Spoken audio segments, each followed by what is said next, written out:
Hi everyone, welcome to our series of podcasts where we'll be chatting with a range of stakeholders that we work with in both the primary and secondary sector. Now, the purpose of these podcasts is to give you further insight into the work we do across Wales. Croeso un cyfres o podlediadau lle byddwn yn sgwrsio efo nifer o randdeiliad rydym yn gweithio gyda yn y sector cynradd ac uwchradd. Nawr, pwrpas y podlediadau yma yw i roi cibolwg pellach i chi i'r gwaith rydym ni'n wneud ar draws Gymru. Yn y podlediad heddiw, byddwn yn edrych ar yr ochr technegol a'r chyfarpar pan rydym yn gweithio gyda ysgolion uwchradd sy'n darparu cyrsiau dysgu hybrid. Now, in today's podcast, we'll be focusing on the secondary sector and looking at the IT side and the equipment used when facilitating hybrid learning courses. So, without any hesitation, I'd like to introduce Matt Edwards from Cynghorydd School in Powys to today's podcast. How are you doing, Matt? Hi, Stephen. I'm good, thanks. Thanks for having me today. Good. How's everything up in Powys, up in North Powys this morning? Very good. It's nice, sunny outside today, so everything's all hunky-dory. Great, thank you. So I'll fire straight into the first question, just to get us started. So a quick introduction. So who are you and what's your role within your school? Okay, yeah. So my name's Matt Edwards. I'm the IT manager here at Ysgol Llanfyllin. Previously known as Llanfyllin High School, where I started here back in 2002. We oversaw a transition to a through school in September 2020, and I made my way over then to the new all school through the new name of Ysgol Llanfyllin, where I still employed as the IT network manager here.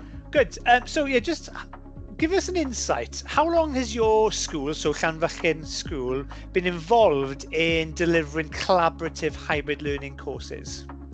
Okay, so we first started on this journey with eSchool back in 2019, and the idea was put onto the table to us, where the offer was put that students could access these courses.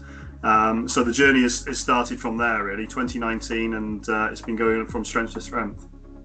Great, fantastic. And how's that evolved? So 2019, that you were Powys and Llanfyllin were very early adopters of this collaborating and delivering hybrid learning courses. How has that evolved over time to today in 2024? Okay, so back in 2019, the whole project, the whole concept was all new to ourselves. So there was a lot of sitting around a table, planning things out of how we could best achieve this. Obviously, I think Cynghorydd had already started off with a pilot of the project, and it expanded then into the schools in Powys.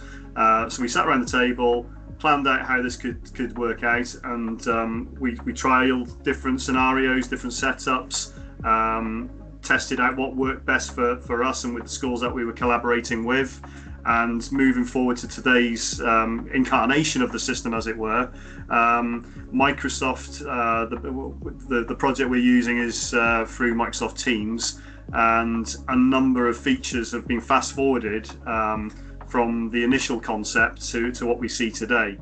So the system is completely different now to how it was when we initially started on the project, and all for the better. In that initial setup as the network manager, where obviously you are at the coalface making sure that the devices work and the systems work, did we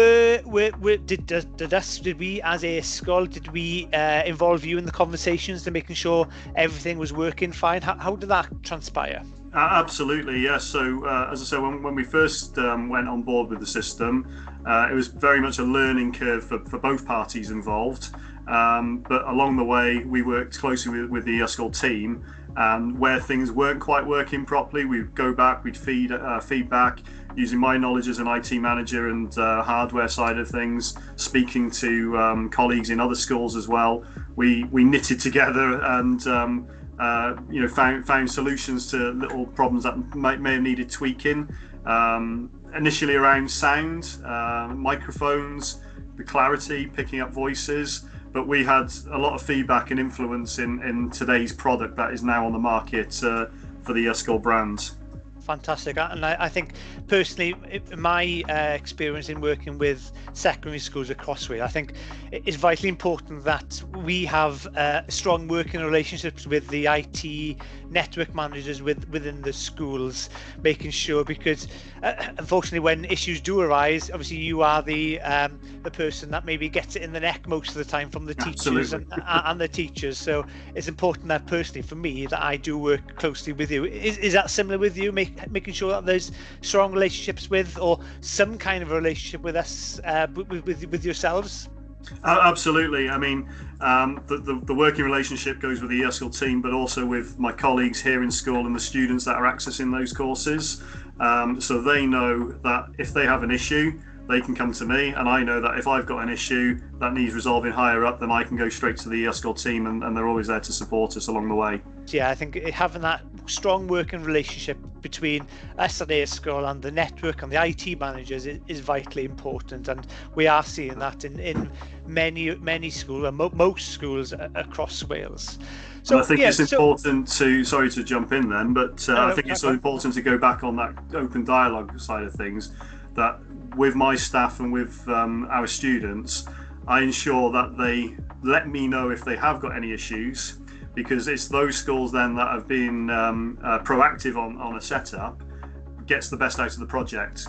Yeah. So often you hear of things perhaps not working quite as they should, but they go unmentioned, and then the students suffer because they haven't got the correct setup. And many cases it's quite a simple, easy fix. So I'm quite open with our staff and the students to say, look, if there's a problem, please let me know, because if I don't know about it, we can't help and fix it. And getting that working relationship both ways means that the setup that we have is very successful. Yeah, you just touched on the next question just now, but in your involvement as the network manager or IT manager, you've got every school has a different title for your role within the school. But when it comes all trades, jack of all trades, definitely, and so with your involvement within your schools as the network manager, how do you go about supporting the students in the first? So I'm going to break this down into three elements: the students, the teachers, and the hardware itself. So what's your involvement in supporting the students in the first instance? Because obviously they're the ones that are accessing these hybrid learning courses. Absolutely. So in the initial stages, prior to the students starting in September, I'll have already prepped up laptops for those students accessing the e-sgol courses. We're quite fortunate in Powys that laptops are allocated to our post-16 students through the hub scheme. So we can use the EdTech funding to purchase those laptops, and that can all be done through Powys County Council. So prior to the students starting, I start the journey off by prepping these laptops for them. I'll have been given a list of allocations of who of our students are studying the e-sgol courses. Then come September, when they join us again for their A-level courses, I'll have a little workshop with those students that are going down the e-sgol journey, because this is quite new to them as well. Traditionally, they'll be used to working in a classroom with a teacher in front of them.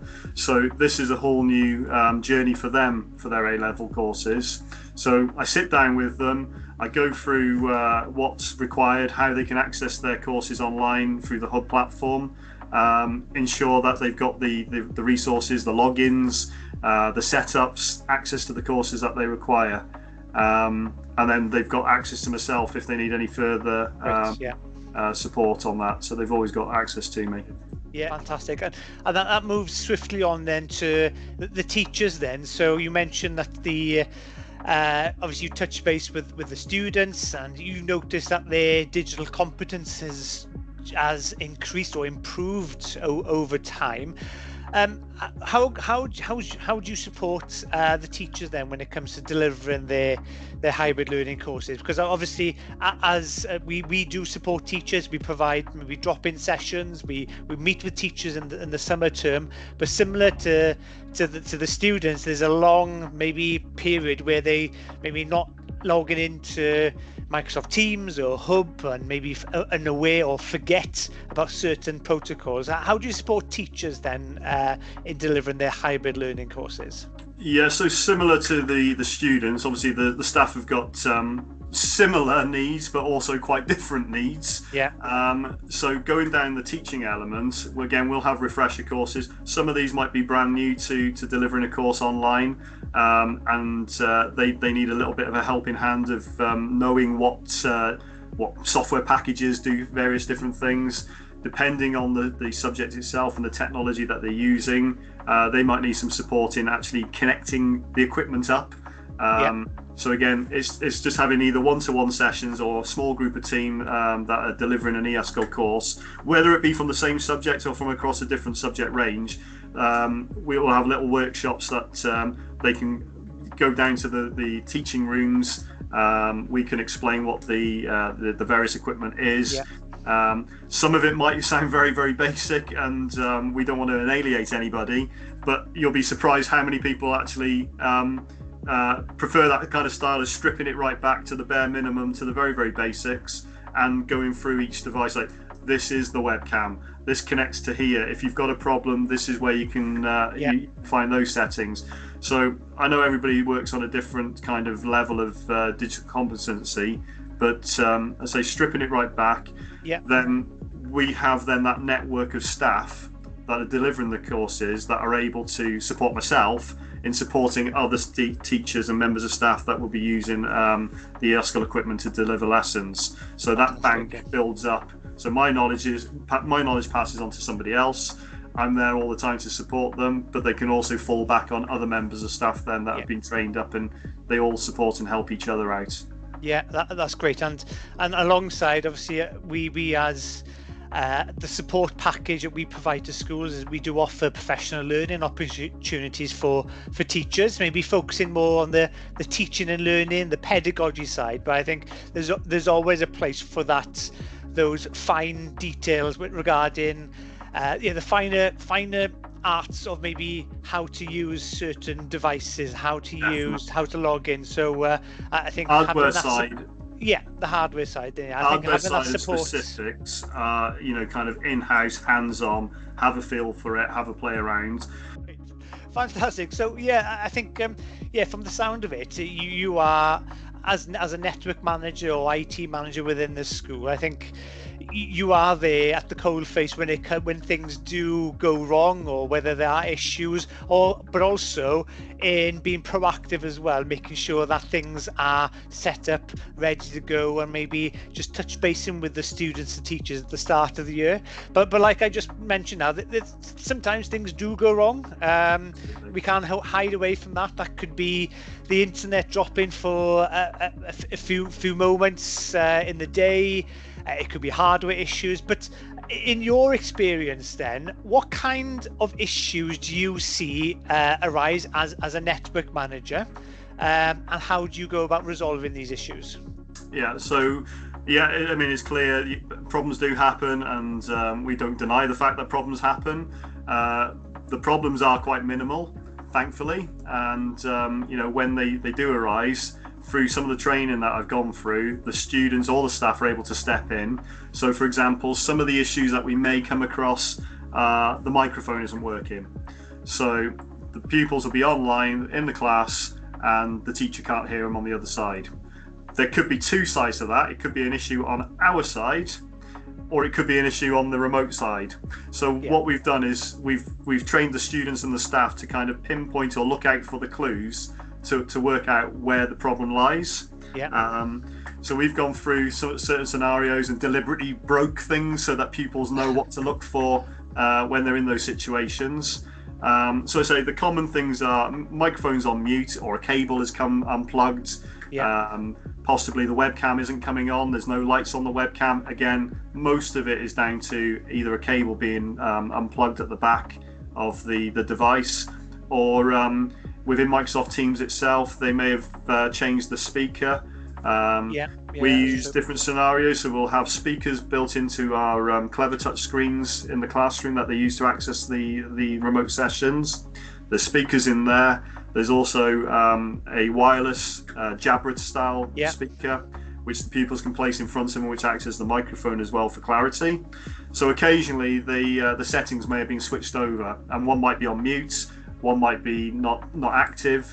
So we've gone through in those little workshop sessions when we've started off the year, going through all different common scenarios. Yeah, that's great. So that the lessons run more smoothly. So if one of those issues happen, it's not a case of all panic. We need to try and find Matt. We need to try and get some IT support down here. Yeah, definitely. Those little niggles or those little issues, the pupils or the staff themselves can work those out and put them through. Yeah, great. Beyond that generally is a bigger issue, which I wouldn't expect them to get hold of or to work out. So in those scenarios where they can't fix an issue, that they know that they can contact myself on my email or on my telephone, and I can go down and sort it out. But the key thing is that they don't panic. When an issue does arise, there's a workaround, there's ways around it. If the screen goes off, for example, they can still access the teacher through Microsoft Teams and send them instant messages, so they can still continue with the work. So the key is don't panic. If there's a problem, it will be fixed as soon as possible. But I think it is very minimal these days. Yeah, I think you hit the nail on the head there regarding troubleshooting. So it's about not panicking, finding a way around it. And also, I think from my experience in visiting Llanfychan School, is that your office is nowhere near where the students access the post-16 hybrid learning courses. So therefore, they need to be able to troubleshoot. And I know that the head they've got a sixth form mentor, a head of sixth form in close proximity, but that's not always the case. So they need to be able to troubleshoot those issues. But I think having that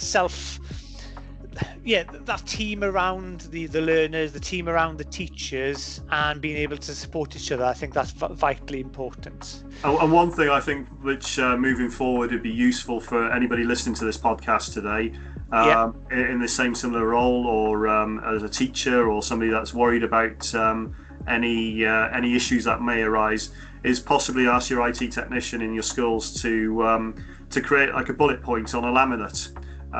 Put them in the e-sgol teaching rooms, so certain common issues that could arise, there's a bullet point. If your device does this, try this. If it does that, try that. So it could be like a 5-step, 4-step bullet point plan, which just takes out some of the burden on some of the common issues that could arise that can be easily fixed, and the lesson can just flow naturally. Fantastic. Okay, so just final question there. Thanks for that Matt. Final question from me, because I've taken enough of your time this morning. So thinking about the whole year, obviously you have busy periods where you have to maybe work with the teachers and the students more than other periods within the year. Also maybe looking at working with devices and the hardware, there's obviously you have busy periods. When looking at the whole year when you're supporting these hybrid learning courses, when would you say is your busy periods, and what kind of things do you do in those busy periods? So just roughly just share what your plan is for the year when it comes to supporting these hybrid learning courses, and hopefully it'll transpire that it's not all consuming, because you're a busy man, you've got lots of other things that you need to support, not only these post-16 hybrid learning courses. So just think about that whole year, and when's busy and what you do and so on. Okay, so thinking about that one, it really narrows down to two big windows. Those windows being, I would say, is probably the end of the summer term, when we're planning and prepping for September, and then September when we get the new intake and the new cohort in, getting them up and running and support them.